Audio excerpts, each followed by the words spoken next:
Σήμερα κάναμε ένα αρχικά καλό παιχνίδι, μειώσαμε τα λάθη. Ανταγωνιστήκαμε στο πρώτο σετ Λάρισα μέχρι το 18-18. Εκεί είχαμε αδυναμία στα τελειώματα των φάσεων, με αποτέλεσμα η πιο έμπειρη ομάδα της Λάρισσας να ξεφύγει και να πάρει με 25-20 το πρώτο σετ. Στο δεύτερο σετ είχαμε αδυναμία στην υποδοχή και η Λάρισα πήρε τη διαφορά την αρχή, με αποτέλεσμα να μην μπορέσουμε να επιστρέψουμε στο σετ και να γίνει το 2-0. Στο τρίτο σετ παρουσιαστήκαμε λίγο καλύτεροι, βελτιώσαμε τα λάθη, τελειώσαμε τις μπάλες. Μέχρι το 15-12 ήμασταν σχετικά κοντά.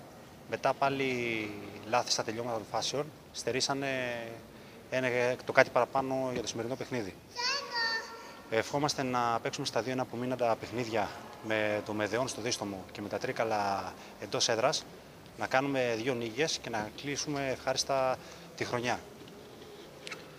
Ευχόμαστε στην ομάδα της Λάρισας